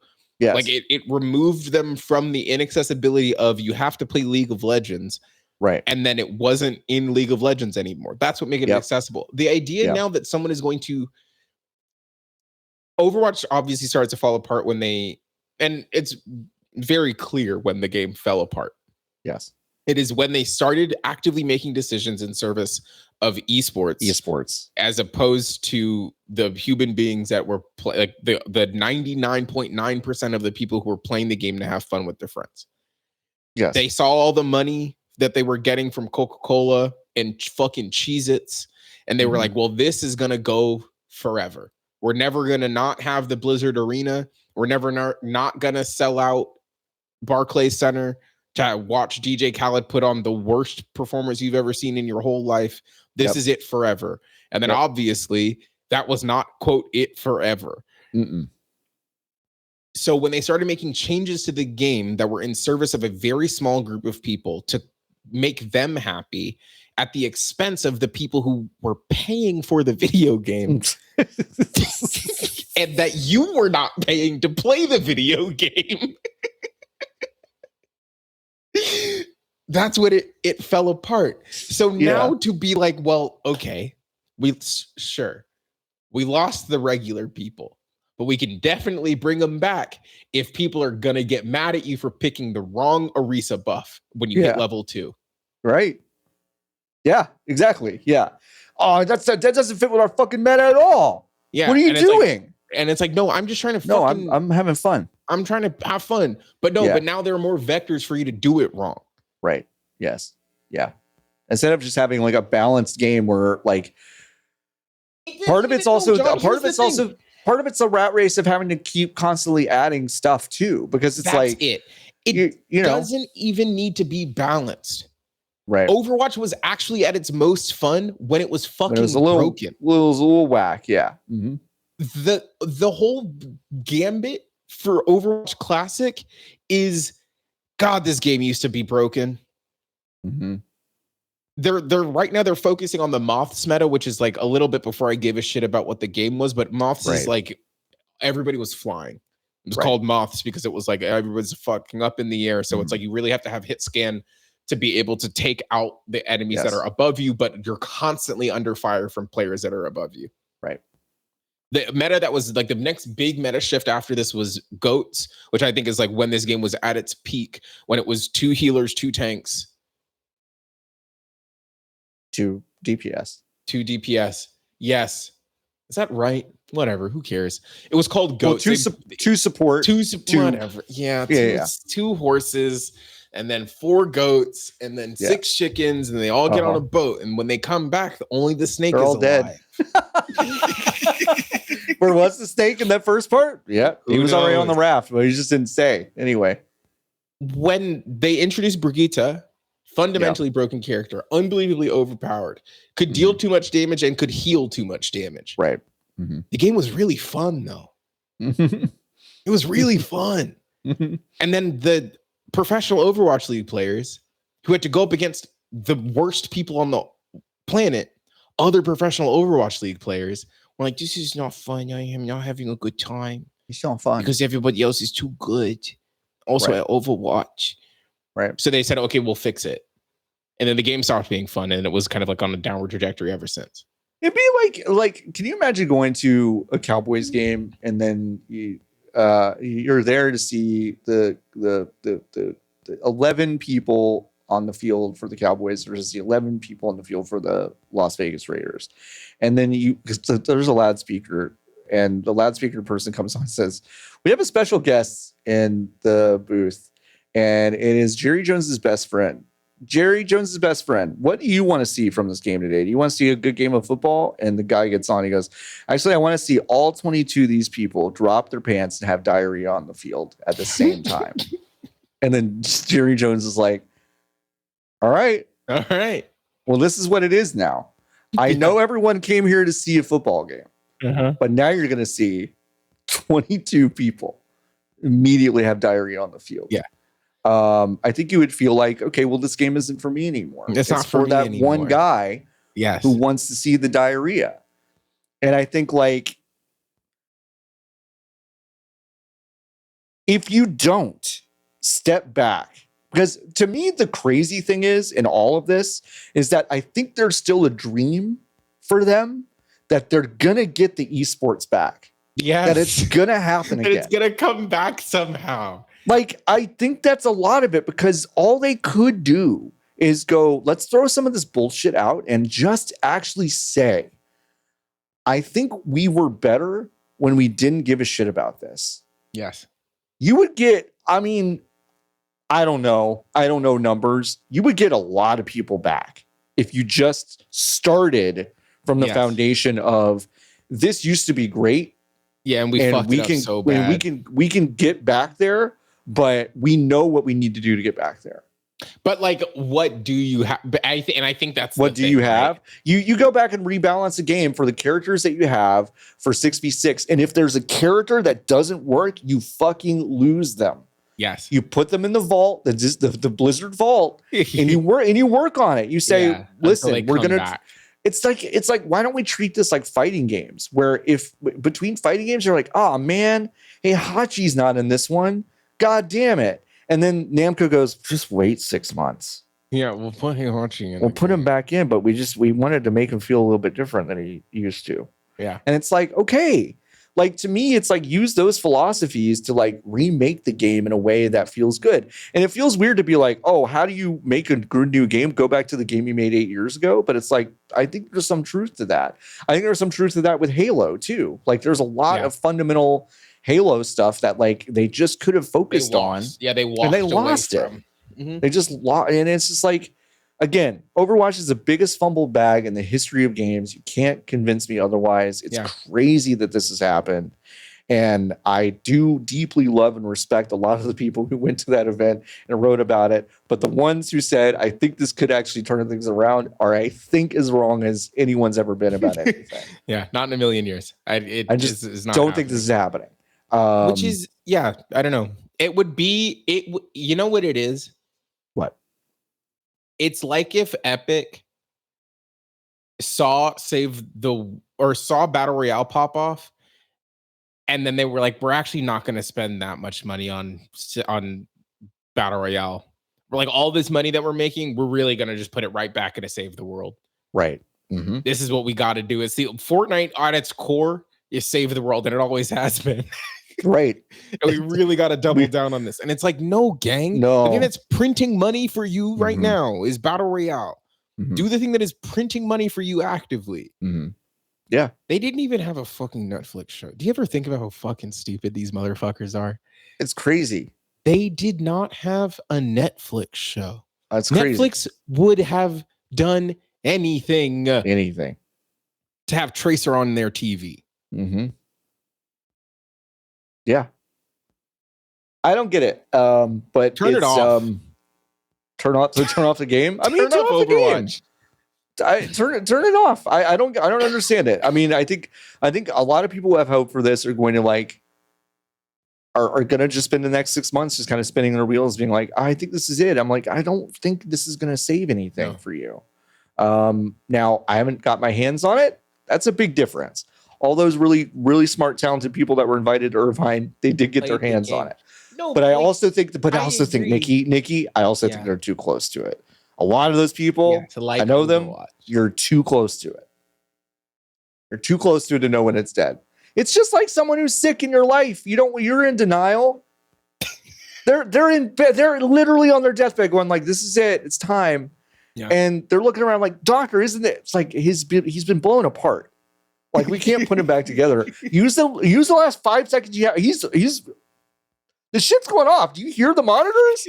You tell him that you love him. No. Do something. I'm like, spend the time you have with it and be with it. But it's like it's gone. It's toast. Yeah, to me. Never again. Anyway, what have you been playing? Anything? Citizen Sleeper 2 still, which is really good. I also fell off of Eternal Strands, and now Avowed is good. So I think I'm probably going to have to circle back to Eternal Strands. Yeah, it's I always feel bad when that happens. It's just like the shuffle. It's like you can actively see 5-6 things start to shift above something. You're like, okay, well that's gonna have to take a. That's gonna have to take. I think I'm probably like at the current rate. I'm assuming I'm not going to be able to hit Eternal Strands until after SGF. Yeah, which sucks. Yeah. Like it's crazy but it's like we're mid-February now. We are so like it's gonna happen. It's ramping. Yep. It's ramping, and then the Switch 2 is coming out, which is crazy. Yeah. So like, it's gonna whatever. Mm-hmm. I know. Luckily, that game is not long, so that's true. Yeah. What else have I been playing? I played the first World of Super Mario Wonder this week. That game is good. That game is so good. And it did remind me the Joy-Con fucking suck, dude. I haven't played a game on the TV with this Joy-Con off of the Switch, and each person is holding the one Joy-Con. Miserable experience. I have not done that since we were in the ZAM offices on Wilshire. I hadn't done it in a really long time, and it fucking sucks. It stinks. Yeah. Especially to play like Mario Party is fine, whatever. You're not like pressing buttons like that actively, so it's kind of different. But like when you're playing a fucking Mario game, and when you press you want to reliably be able to know that like you're going to be able to press the miserable. So small. They're all so small. Yeah. I don't know, like babies. That's it. Babies can hold those. And I saw someone who was like, "Oh, I'm so sad. The fucking Switch controller, the Joy-Cons are going to be bigger," and it's like. No, that's good. Great. That's great. I don't know what to tell you. Like, and I not even because it's like your hands are small, it's better for your hands. Sure. Most people, including children, have hands that are gonna need to support something bigger than a regular Nintendo Switch Joy-Con. You're right. I simply don't know what to tell you. Like that's just how it goes. You can buy smaller ones if you need smaller ones, but the ones that come with it should be appropriately sized for the people using the device. It would be like me being like, I think every kitchen counter in the world should be like basically where your dick is, like because it's like really, really short. Yeah, like I think everyone's like, if they're not like that, then I'm not buying that house. It's like no, like this is a me problem. I need to. This is me. I'm like, listen, I'm a big accessibility advocate, but like we have to work the numbers here. Yes, like there are and that is not. I think people are very quick to take that line of thinking and be like, oh, so you don't think train stations should have elevators? Right. Like, no, that's not what I'm saying. That's I didn't say that. Different. I said I love waffles. I did not say I hate pancakes. Yes, exactly. So it was a miserable experience. I did not have a good time using the Nintendo Switch, but playing the game on the Nintendo Switch, I did have a good time. Have you been playing anything? I played a game for about an hour and a half today called Reality Break, which was served to me by the Steam algorithm. Folks, I think the Steam algorithm's just about the best algorithm you can find. It might be the only good one. It might be the only good algorithm. They do serve games, and I'm like, maybe. And then I played it, and it was really good. It is a top-down twin-stick action role-playing game. You are a spaceship. you are going through these levels, Vampire Survivor style, but in a very limited space. They're not infinite. You're basically finding resources and doing little missions. The entire conceit of the game is that not far into it, you basically get an alien life form that, attaches itself to you and is like, by the way, like you can like totally change the molecular structure of a lot of the stuff that you're picking up. Do you want to do that? And it's like, sure. Yes. And the game is made by a solo dev here in Dallas, which is very cool. Great. Her name is Courtney Leeson. That's it. And she is I watched a little like almost TED Talky thing she did for some sort of like game design symposium or something recently, and she just talked about like the balance between finding ways for the player to feel like they can break the game in really fun ways, and also balancing against that to create the kind of friction that we talk about. If you get overpowered and stay that way, the game's not fun anymore. So how does she fundamentally break stuff so it's really feels like a wild power fantasy while also like curbing some of that a bit, and pushing back with difficulty and things like that. I was mad that I had to stop playing it today because I had other stuff to do. That's a good sign. So so it's like, that's the thing that I definitely want to go back to. It came out 3 days ago. Huge. What's it called again? Reality Break. I think it's got not a great title, but it is it's very, very fun. The fact it's made by a solo dev is just nuts to me. She did take a lot of the assets from like a general asset store and just tweak them, which I think is kind of a cool idea. That's what they're for, though. That's what they're for. That's how you are a solo dev. I think like it's so hard to make something by yourself that's totally bespoke. So, yeah, really fun so far. That was like one of those fun little gems. I was like, wow, I immediately like this. I have not played this game yet, but I also picked up a game today called Mind Over Magic, which looks like a kind of a city like school builder for magicians, and you also send them out on little quests, and they do like turn-based combat, it looks like, and kind of looks cool. I like the vibe of it. Harry Potter totally killed the uniqueness and funness of like having a magic school. Like I think that's a really great concept, but Harry Potter really fucking killed it for a lot of people. So I think it's kind of a cool vibe. I've also been playing Tekken Tag Tournament 2 Wii U edition. Okay, so what is happening there? They just made Virtual Fighter stuff, and they just put out Tekken 8. Yeah, you said I gotta boot up my real Wii U. Yeah, my real Wii U game. Yeah, man. You know what else I've never played on my real Wii U is Zombie U. I'm excited to play that at some point. How are you going to do that? What do you mean? How?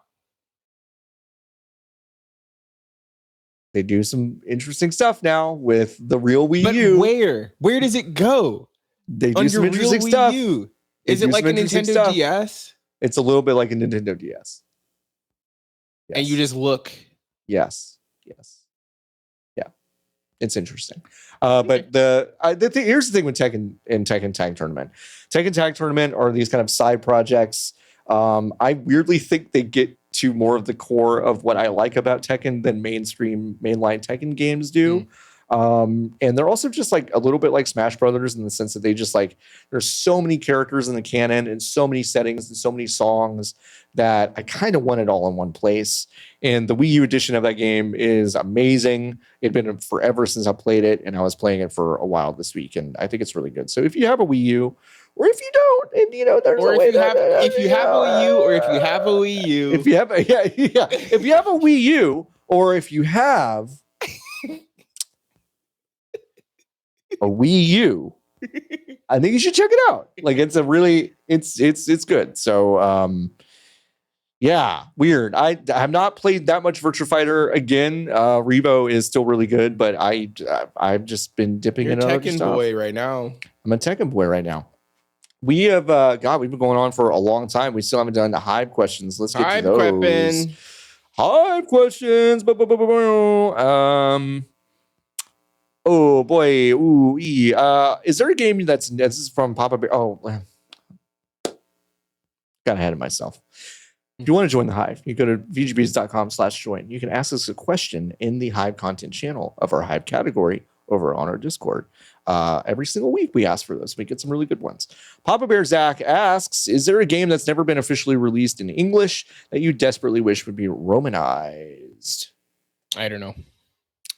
Yeah, you don't know. Mother 3. Because this is such an old head problem. Yeah. This is not a modern problem. Video games have always come out in the one I want. Yeah, which is like honestly really wild. Like it is funny to be a kid, to remember being a kid and being like reading a game magazine, not knowing for sure if I'd be able to play the thing that they were talking about. I guess Mother 3. Yeah. I guess that's about it. And for me, that's the only one that I can think of also. Moon was recently. Yeah, but now you can't. Yeah. So. The only gap in that I remember was like there was a while before Pokemon was day and date everywhere. Mm-hmm. So there were at least 4 Pokemon games where I was like, "Fuck Japan." That's crazy. You just get the Pokemon game, and it was like a 2.5 to 3 month gap. But for me, child, I was like, "That's forever. I'll never play it." And then I played it, and it came out. But like that's the closest I got to a game not being like just out when I could play it. And then I like obviously very guaranteed was able to play it. It was fucking Pokemon. Yeah. They were gonna put it out. They're gonna put it out. Yeah. Bone Chug Actual asks a great question. What food flies out of a crate when you smash it? You have to eat it to regain your really HP. Good question. Yeah. Maybe straw babies.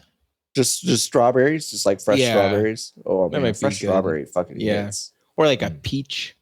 Yeah, peach. Like an already like sliced peach.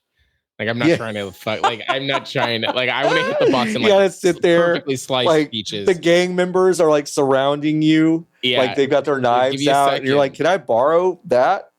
I'll give it back to you. Like slicing the peach. Yeah. I think mine would be like a pastéis de nata, like a custard tart.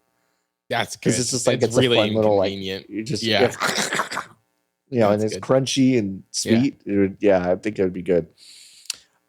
Jason asks, if you could banish one game mechanic or idea to the Phantom Zone, which would it be? What if the world was falling apart? I think we're probably good. I think we're good. Like for 2 seconds, literally imagine a better world. Like that's all you got to do is imagine a better world instead of a worse one. Yeah, no one's asking the author question. No one's asking that. I would say, I would say,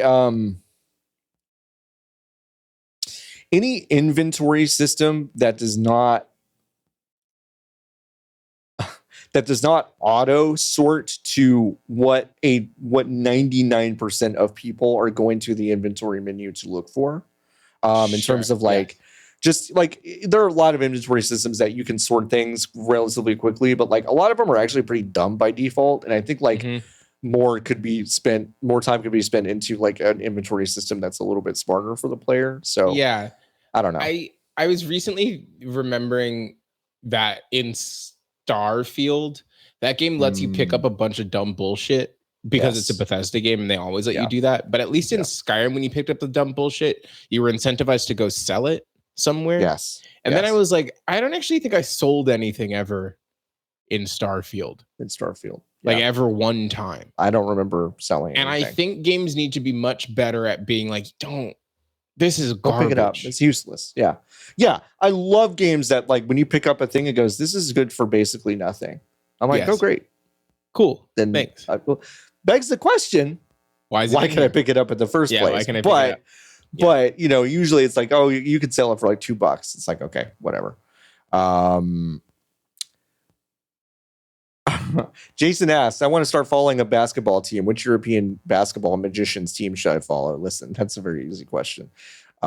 You should follow the Denver Nuggets, because Nikola Jokic is actually the best basketball player on the planet, and he's getting better, which seems unfair. Dude, he had Jamal Murray scored 55 yesterday. Yeah, and I was watching SportsCenter, and like, you know, on SportsCenter after a basketball game, they do score in the top, and then underneath they do win-loss record, and then there's a line, and then underneath they do like the top three players on each team. They had Jamal underneath the Denver Nuggets side. They had Jamal Murray, 55 points. They had a different guy who I don't remember. And then Nikola Jokic was the third guy on the list. Motherfucker had a 29-point triple-double. Triple-double. Hit a ridiculous corner shot that should have never been. No one on earth should have. Not even Luka should have taken that shot, and he did, and he made it. Unreal. Yeah, I mean, I would say the Lakers legitimately, but I do not think they are in it for good this year. I do not think they're going. Like, in fact, I actually kind of think they're going to shut Luka down at some point. I don't know why I think that. Fucking do. But I do kind of think they will, and so I don't think the Lakers will actually be that fun forever. But they will be really fun next year. So if you want to try to pay attention, you should do that. Oh gosh. Gotta flip it out. Okay. Dan Berlin asks this question. I was talking to a friend about the often discussed defector for games, which led us to, what about the ringer for games? Is that even possible? How the hell is the ringer even sustainable? Is the secret ingredient ads for sports betting? I think the actual answer to that question is probably yeah. I mean, they probably have like enough listenership that the ads that they do for sports betting apps are probably pretty good. Yeah. We're never into that. I'm never going to get into it. No, but what if we like invented DraftKings, but for gamers? DraftKings, but for gamers. That's a really interesting idea. There's something there. I just think that like DraftKings. I'm trying to think of if gambling is bad based on like the things that I've seen on the TV. And what evidence do you have? You know, it's like, it's kind of hard to know. Seems pretty good. Everyone seems to really like it. Everyone seems pretty fucking amped about it. Yeah, Shaq seems happy when he's on TV talking about it. Kevin Hart seems happy. All the people on my TV are going like, Prize Picks, doo-doo butter. Here we go. Yeah, like Drewski's there, and I trust him with money. Yep. So, yeah, no, I don't know. I don't know. The Ringer, to be very clear, the Ringer didn't used to be this. No, it didn't. Like, it didn't used to be this. Like, it used to be actually the kind of legitimately cool. Oh, it was and great. Then they got bought by Spotify, and then Spotify was like, actually, the way we make money is by taking money from DraftKings. Isn't it fucked up that like Bill Simmons was actually responsible for a thing that was very good? Two things. Two things. That's good. Are you counting Grantland? Crazy. Yeah. Crazy. Yeah. Because he's Bill Simmons. He's Bill Simmons. Like, if you see a clip of, like, I see clips of him on TikTok all the time. I listen to what he says. I'm like, oh man, Bill. Hard to really. But he did have good media ideas. He had good media ideas. He was right, like really right about some stuff. So that's interesting. Jason also asks, what's the deal with Ubisoft? Are they still going to be a company in 2 years? Yeah, they will. Ubisoft. Yeah, they'll just be owned by Tencent, and they're going to sell high after Assassin's Creed. Yeah, they'll sell high after Assassin's Creed. Tencent will make a relatively successful free-to-play mobile Assassin's Creed game. And they will still feel pretty listless, I think. You think they buy the whole thing, or you think it's like an 80-20? I think they buy the whole thing. I also feel like they have to buy the whole thing. I think they have to buy the whole thing. Yeah. I think the Guillemot's went out. I think they won. Fair. Out. Yeah. I don't know. That could be true or not true. Jason also asks, what's your favorite smell? Barley when she gets hot. That's your favorite smell. This is a pretty good one. It's not a good smell. I listen. It makes it you are then clued into how happy barley is. Yes. Because that's true. When the dogs come in and they smell like fucking shit, because they've been just baking. Yeah. You know how psyched they are, though. Yeah, amped. Which so is like that makes me that happy. is a good spell. That's a good and like spell. that, yeah. So that's good. Smell of petrichor outside rain situation. Like it smells fucking awesome outside right now. Totally agree. It has been raining nonstop all day. Like it has fucking been dark all day today. Weird. Which is really weird. But it smells nuts outside in a way that's awesome. So those are maybe my top two. Niki said it earlier. Peach, fresh peach is one of the best smells kind of bangs in the world. Kind of great. Yeah, I don't know. That's all I got. All right, one last question. Lucky Hyena asking, as John is now an Arlington expert, should I go to Six Flags? Yeah. Generally, you should go to Six Flags. If you have a Six Flags in your area, just go to one sometime. It'll probably be fun. I did look up some stuff at Six Flags over Texas. The bobsled is closed, which was my favorite ride. Closed and still up, or closed and gone? Closed and going to be made into a different thing. Okay. And deconstructed and made into a different thing. Okay. The thing, I went to Six Flags last year at the end of the year, September, October. Six Flags is like, and I don't know if they're all like this or if it's just Magic Mountain. Like, I don't know if they don't spend money. Like, I don't know. Right. But like that place felt, I didn't feel good there. Like at no point did I feel like it was safe. I know what you mean. Like it was so deeply reliant on systems that I now very much am like, those don't exist anymore. Whatever government or like local government, city, federal, like some program, real Final Destination shit's about to happen. Absolutely. Yep. Is like in charge of keep a theme park safe and running. Right. Definitely doesn't exist anymore. Right. So like, I don't know. Six Flags is a weird place to me. It's a weird place. It feels like a different time when you walk into a Six Flags. It does. Do you like Warner Brothers? Then you'll think it's interesting. Six Flags Over Texas is interesting. Most of the rides are named after Batman or Bugs Bunny. Yes. The Spinnaker, which killed a kid, no longer there, but they did replace it with something called Catwoman's Whip, which is almost exactly the same thing. Slightly safer. The Texas Giant and the Judge Roy Scream are both wooden roller coasters that will, I'm not kidding, probably injure you if you have any sort of like, if you're like of any sort of slight disposition, you will get injured riding those. If you have a kidney stone, I will dislodge that. You should get on it. It'll come right out, right in the Six Flags bathroom. There are some fun rides at Six Flags. There is some bullshit food you can get at Six Flags. I do not think it is the Six Flags that I went to growing up. I think it is quite different now. And so I think it's definitely worth checking out. I actually hear weirdly good things about Hurricane Harbor, which is the water park across the street. It's been forever since I've been there. Water parks gross me the fuck out. So I disgusting. I think they're really disgusting. You're right. But they are building some sort of cool like indoor zone or whatever. It's all disgusting anyway. Ew, gross. An indoor water park, not in a million gross. Fucking years. Just hey, lucky Hyena, if you are in town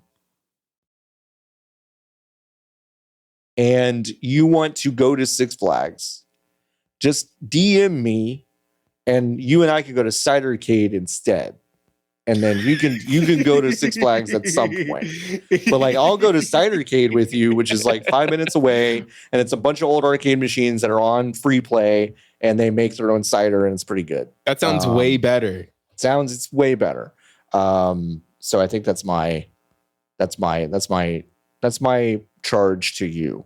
Let's get out of here. This has been a good one. They have fucking Fast and Furious race game, but the big one that you sit in the whole car, they got Tetris for arcade. Cidercade? Yeah. E-ball.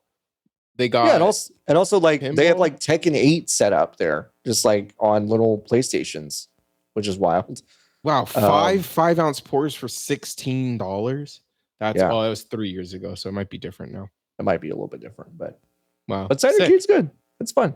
Niki, do you have anything you would like to plug? Like maybe a newsletter that you have? Yeah, I'd be having a newsletter. It's called Make You Think. The next issue comes out today if you are listening on public, or tomorrow if you are listening not on the paid So feed. exciting. MakeYouThink.club. It's a newsletter about being alive in the end times. There's a free tier and a paid tier. The free tier just gets it to you once a week. The paid tier gets it to you thrice a week. I sent out the first paid one yesterday. And I'm excited about it. I'm having a good time thinking about doing the newsletter and yeah, it's I think it's fun. I think I like a little project for me, and I'm kind of happy that's about good. it. I love it. Yeah. So please go do that. MakeYouThink.club. Sign up for it right now, and I won't have to come to your house and pick up your plants. Pick up a plant. Front yard. Yeah, he'll do it. I'll do it. I will do it. Things I can plug. Let me see. You can go get a glider, glider.gg. We're speaking at South by Southwest this year, which is wild. So we're getting ready for that. You're going to South by? Yes. You got any free platinum passes lying around for me? No, but I got one. What about for me? I don't know. Maybe you could. If you do you think you could pass as an Australian man in his early 60s? G'day. And he's white. G'day. Okay. It might work. maybe my co-founder might give you his platinum for like a day. It might work. It might work. Maybe it might work, you know. Good day. Good day. But yeah, that'll be interesting. But in the meantime, you can go purchase one. We're gonna be putting some of those together kind of soon. So you'll see you'll see the progress on that if you follow our socials, Glider GG, most places. And that will be great. Let's see. Gosh. I did not check if I can talk about this other thing that I did the same thing last week. Yeah. I still don't know if I can talk about this other thing. What if you checked right now? I don't think I can check fast enough right now. That's the only problem. But you can get Interstate 35, which is a game I published over on Steam. It is a really great visual novel, and it's short, so it's a good one, and you should pick it up. And I'm going to do a plug for this very show, VGB's podcast.